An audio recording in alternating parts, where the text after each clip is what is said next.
Est-ce que les mots ont encore un sens pour les journalistes? Cet après-midi, dans ma voiture, j'écoutais France Info de moins en moins.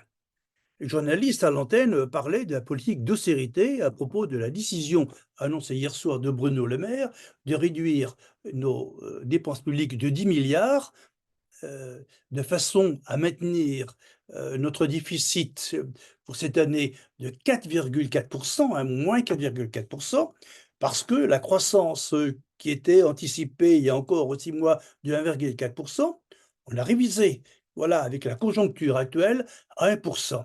Et donc, de ce fait, hein, réduire nos dépenses publiques de 10 milliards, est-ce que c'est de l'austérité?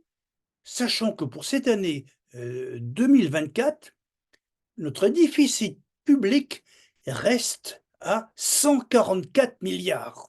Hein, l'an dernier, c'était 10 milliards de plus, donc il faut absolument les baisser, hein, 144 milliards. Et puis si on ajoute à 144 milliards l'amortissement de la dette, parce qu'on en emprunte pour rembourser la dette qui arrive à échéance, ça fait 285 milliards empruntés. Dans ces conditions, peut-on parler d'austérité? Parce que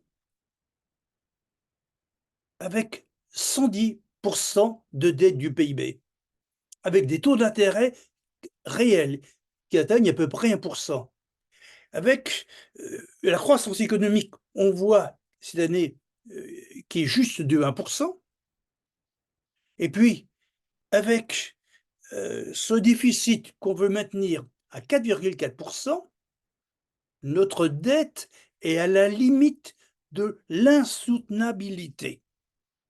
Alors, si on ne fait pas cette économie de 10 milliards, là, notre dette risque d'être insoutenable. Alors là, effectivement, on pourra parler d'austérité quand notre dette sera insoutenable. Parce que les créanciers qui, pour l'instant, nous prêtent encore, ne voudront plus nous prêter. Ou s'ils nous prêtent, ils demanderont des primes de risque considérables, ce qui fait que ça va alourdir considérablement nos charges et de creuser notre déficit. Voilà, et donc d'entraîner des dépenses extrêmement draconiennes chez nous, hein. Je rappelle la situation de la Grèce, hein. On peut parler de l'Argentine, on peut parler du Liban, on peut parler du Venezuela, hein, on peut parler des pays qui ont des problèmes de paiement et de dette.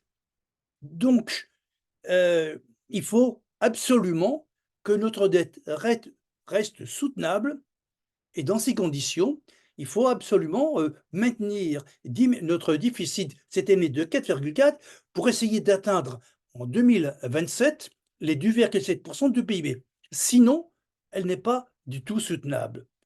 Alors, la démagogie, l'ignorance économique et en plus la mauvaise foi nous conduisent à la misère et à l'échec.